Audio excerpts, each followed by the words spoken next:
안녕하세요.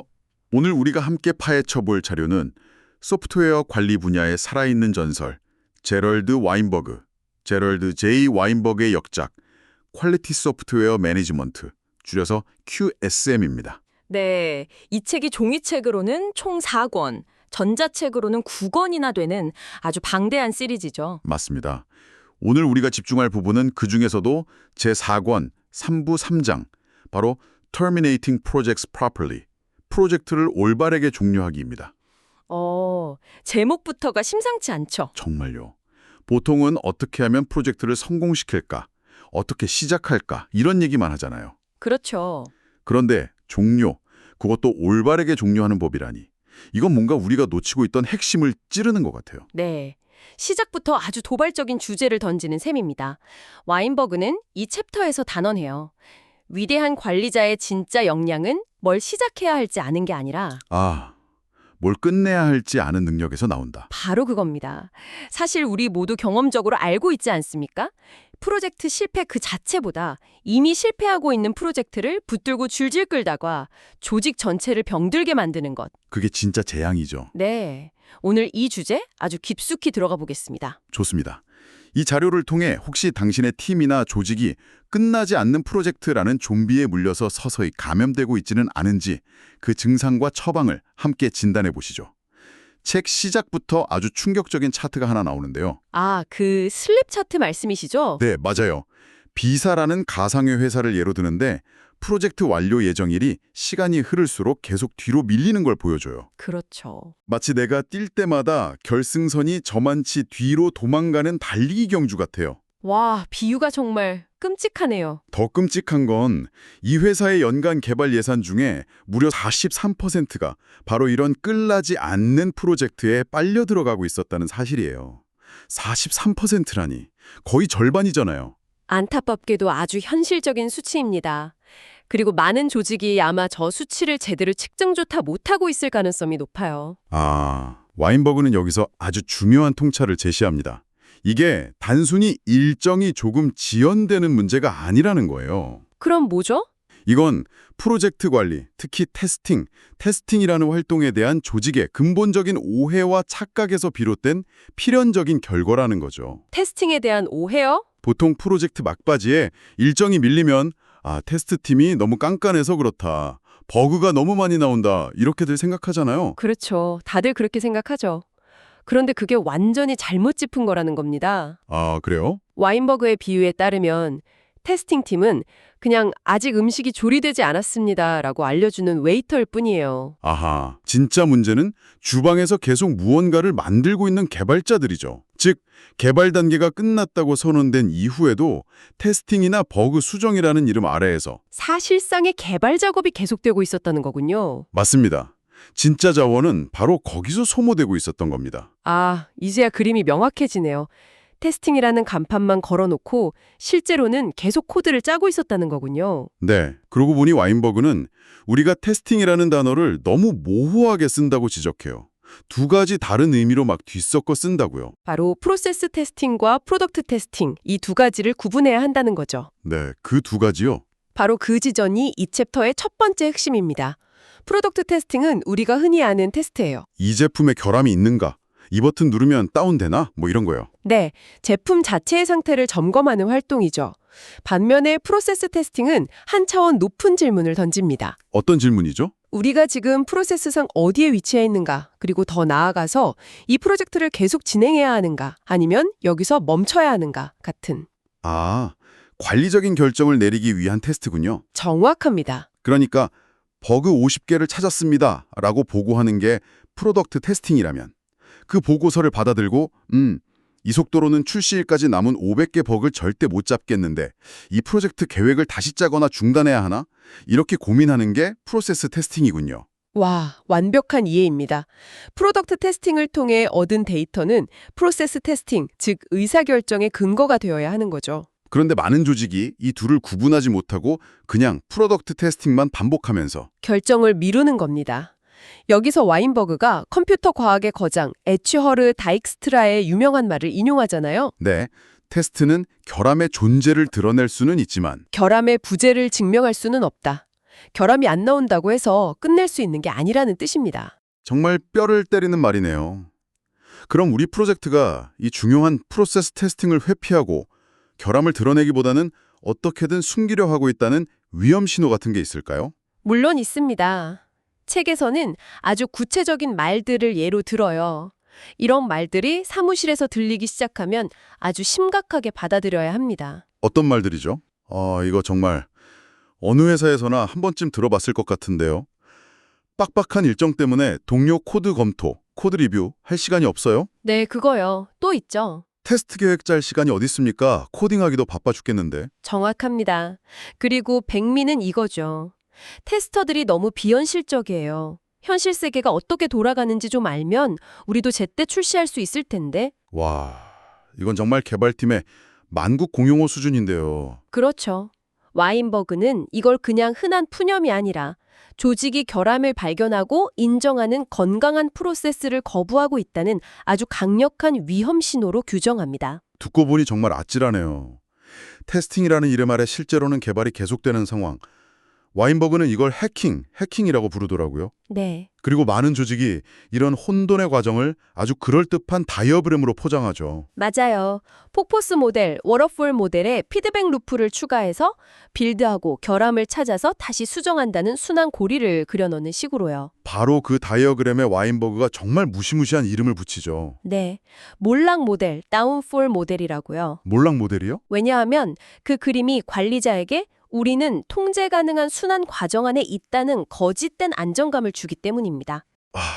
실제로는 방향도 끝도 없는 소용돌이에 빠져 허우적대는 것과 같은데 말이죠. 이 모델의 가장 큰 죄악은 아직 뭔가 해볼 수 있다는 희망을 준다는 점입니다. 희망을 준다는 게 죄악이라니 정말 역설적이네요. 네. 마치 MC 애쉬아의 그림 같아요. 끝없이 계단을 오르는 것 같지만 실제로는 제자리 걸음이거나 오히려 아래로 추락하고 있는 거죠. 정확한 비유입니다. 이 몰락 모델이라는 블랙홀에 얼마나 많은 프로젝트가 빠져서 헤어나오지 못했을지 상상이 갑니다. 와인버그가 이 절망적인 그림만 보여주고 끝내진 않았을 텐데요. 탈출구도 있겠죠? 네, 해법은 개념적으로는 놀랍도록 간단합니다. 바로 루프를 푸는 것, 언롤링 루프입니다. 루프를 푼다. 네, 계획 다이어그램에 모호한 화살표로 순환 고리를 그리는 대신에 조직의 과거 경험 데이터를 바탕으로 앞으로 몇 번의 반복이 필요할지 명시적으로 그려 넣으라는 겁니다. 막연한 희망 회로를 돌리는 대신에 현실적인 예측을 계획에 반영하라는 거군요. 바로 그거죠. 예를 들어 책에서 든 것처럼 우리 조직은 보통 1.0 버전을 출시하면 평균적으로 결함이 한 500개쯤 나오고 네. 한 번 수정 사이클을 돌 때마다 90% 정도 해결된다는 데이터가 있다고 가정해보죠. 네, 그런 데이터가 있다면요. 그렇다면 계획 단계에서부터 예측할 수 있습니다. 1.0 버전에서 500개 결함, 이걸 수정하면 1.1 버전에선 50개, 1.2 버전에선 5개. 1.3 버전에선 1개 미만으로 줄어들겠네요. 그렇죠. 그런 고객에게 제품을 전달하기 위해선 최소 3번의 수정 반복, 즉 버전 1.3까지의 과정이 필요하다는 걸 계획에 처음부터 명확하게 그려 넣는 겁니다. 껐을 뿐인데 완전히 다른 그림이 되네요. 그래서 와인버그가 두 문장을 아주 강력하게 못 박습니다. 프로세스 설명에 절대 루프를 사용하지 마라. 그리고 계획에 절대 루프를 사용하지 마라. 이 두 문장 정말 핵심이네요. 네, 왜냐하면 계획에 없던 반복이 필요해졌다는 사실 자체가 이미 원래의 계획이 실패했다는 가장 명백한 신호이기 때문입니다. 알겠습니다. 몰락 모델이라는 착시에서 벗어나 현실을 직시하는 것. 이게 첫 번째 해법이군요. 네. 그럼 프로젝트가 잘못되어 갈 때 우리가 주의 깊게 봐야 할 다른 신호들은 또 뭐가 있을까요? 책에서는 흥미롭게도 공식적인 측정 시스템, 진척도 보고서 같은 것들이 가장 먼저 망가질 수 있다고 하더라고요. 맞습니다. 위기 상황에서는 사람들이 숫자를 조작하거나 숨기기 시작하거든요. 그렇죠. 그래서 와인버그는 비공식적인 신호, 즉 조직의 문화와 분위기에서 나타나는 신호에 귀를 기울이라고 말합니다.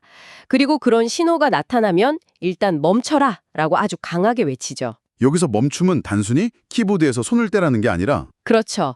하던 대로 계속 밀고 나가지 말고 상황을 아주 심각하게 재평가하라는 의미입니다. 그 신호들이 어떤 것들이 있는지 궁금한데요. 예를 들어 팀원들이 서로를 비난하기 시작할 때 이건 개발팀 잘못이다. 아니다. 기획이 문제다. 이러기 시작하면 멈춰야 하고요. 네. 또 사람들이 나중을 위해 기록을 남기기 시작할 때 그 책임 회피용 이메일 말씀이시군요. CYA, Cover Your Ass Mail이라고도 하죠. 맞아요. 분명히 말씀드리지만 이 결정은 제 책임이 아니라는 것을 명확히 해둡니다. 이런 이메일이 돌기 시작하면 정말 끝무리하는 신호죠. 네, 그 외에도 이제 생각하는 건 사치야. 그냥 시키는 대로 해. 라는 말이 나올 때, 그리고 가장 중요한 신호로 팀의 사기, 모렐이 돌이킬 수 없을 정도로 떨어졌을 때, 네, 그때는 즉시 모든 것을 멈추고 상황을 다시 봐야 한다고 말합니다. 이런 신호들 외에 프로젝트의 가장 이른 시점과 가장 늦은 시점에 나타나는 결정적인 신호도 짚어주더군요.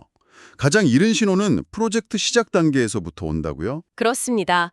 바로 달성 불가능해 보이는 계획을 달성 가능하다고 공식적으로 인증, certify 하거나 약속, 코미타라고 요구받을 때입니다. 아, 그때 어떻게 저항하죠? 저항하는 방법이 아주 절묘합니다. 이 계획은 불가능합니다 라고 맞서는 게 아니에요. 그럼요. 대신 아마 달성 가능할 수도 있겠죠. 하지만 저는 어떻게 달성해야 할지 모르겠습니다 라고 나를 주어로 이야기하는 겁니다. 와, 정말 현명한 대처법이긴 한데 현실에서 저렇게 말했다간 협조적이지 않다거나 능력이 부족하다는 평가를 받기 십상 아닐까요? 아주 날카로운 지적이십니다. 사실상 저는 이 프로젝트에 반대합니다라고 말하는 것처럼 들릴 수도 있겠는데요. 그래서 와인버그가 강조하는 것이 바로 계획이 아니라 나를 주어로 삼는 화법입니다. 이 계획은 불가능합니다는 계획에 대한 객관적 평가처럼 들리지만 저는 이 계획을 성공시킬 방법을 모릅니다는 자신의 능력에 대한 솔직한 고백이거든요. 아, 여기서 관리자가 그래도 하라고 밀어붙인다면 그건 이제 불가능한 계획을 강요하는 관리자의 책임이 되는 겁니다. 아하, 책임의 소재를 옮기는 거군요. 네, 아주 중요한 기술이죠. 그렇다면 가장 늦은 신호는 언제 나타나나요? 제품 출시 직전에 나타납니다.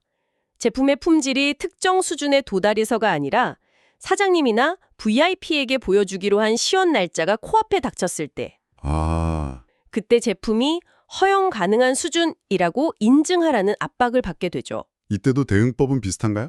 네, 누군가에게는 이 수준이 허용 가능할지 모르지만 제게는 아직 그렇게 판단할 근거가 보이지 않습니다. 라고 말하는 거죠.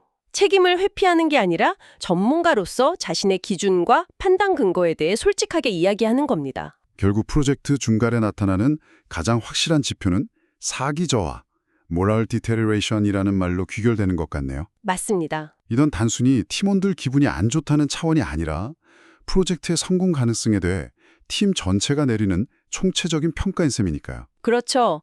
특히 경영진이 평소에는 품질이 전부다 라고 입버릇처럼 말해놓고 막상 일정이 급해지자 품질 기준을 무시하는 행동을 보일 때 사기는 그야말로 바닥으로 떨어진다고 지적합니다. 말과 행동이 다른 리더십? 네, 지켜지지 않는 약속, 불필요한 일로 팀의 시간을 낭비하게 만드는 것, 이런 것들이 모두 사기를 갉아먹는 요인들이죠. 와인버그는 사기야말로 프로젝트의 건강 상태를 보여주는 가장 정직하고 민감한 지표 중 하나라고 강조합니다. 자, 그럼 이런 수많은 실패의 신호들을 무시하고 몰락 모델의 늪에서 항우적대다가 결국 프로젝트가 좌초했다고 가정해보죠. 네, 이때 와인보그는 아주 흥미로운 개념을 제시합니다. 필요한 것은 재시작이 아니라 재탄생이라고요. 이 둘의 차이가 뭔가요? 이건 계획에는 루프가 없다는 앞서의 원칙과 정확하게 연결되는 개념입니다. 아, 개벽에 없던 반복, 즉 재시작이 필요해졌다는 건 원래 계획이 실패했다는 명백한 선언이에요. 그렇다면 필요한 것은 실패한 계획을 어설프게 되살리는 게 아니라 완전히 새로운 계획을 세우는 겁니다. 새로운 계획은 곧 새로운 프로젝트를 의미하는 거군요. 바로 그겁니다. 그게 바로 재탄생입니다. 기존 프로젝트는 살아갈 가치가 없었음을 인정하고 그 경험을 바탕으로 완전히 다른 새 프로젝트를 만드는 거죠. 실패를 인정하는 용기. 그게 재탄생의 핵심이네요. 네, 여기서 부끄러운 것은 프로젝트가 실패했다는 사실 자체가 아니라 새로운 계획의 필요성을 인정하지 않고 환상에 매달리며 조직의 시간과 돈을 계속 낭비하는 것이라는 말이군요. 바로 그겁니다.